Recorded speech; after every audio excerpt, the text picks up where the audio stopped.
સમાચાર ભાવનગરથી સામે આવ્યા છે તો નાગરિક સદહારી બેંકની કૃષ્ણનગર શાળામાં લોનની ભરપાઈ ન થતા બેંકના અધિકારીઓની સૂચના મળતા શહેરના કરમલીપરા 60 ફળીમાં રહેતા ચૌહાણ ભરતભાઈની મિલકતને સીલ મારવામાં આવી છે તેમજ ભરતનગર વિસ્તારમાં પણ અન્ય એકની મિલકત સીલ કરવામાં આવી છે। ટૂંક સમયમાં જ જાહેરમાં હરાજી કરવામાં આવશે તેવું જણાવ્યું।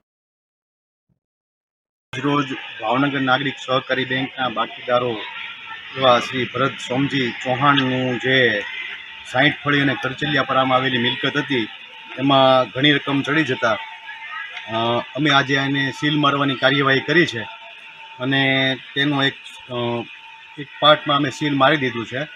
ઉપરાંત આજે એક બીજું છે વિપુભાઈ બાલાજી વણઝારાની ભરતનગર LIG 468 નંબરની જે મિલકત હતી એમાં પણ ઘણા રકમ ચડત હોય, એમાં કોઈ પાર્ટી પૈસા ભરતી ન હોય। અમે આજરોજ આ બંને મિલકતો સીલ મારી અને બેંકની તરફેણમાં જપ્ત કરી લીધેલ છે।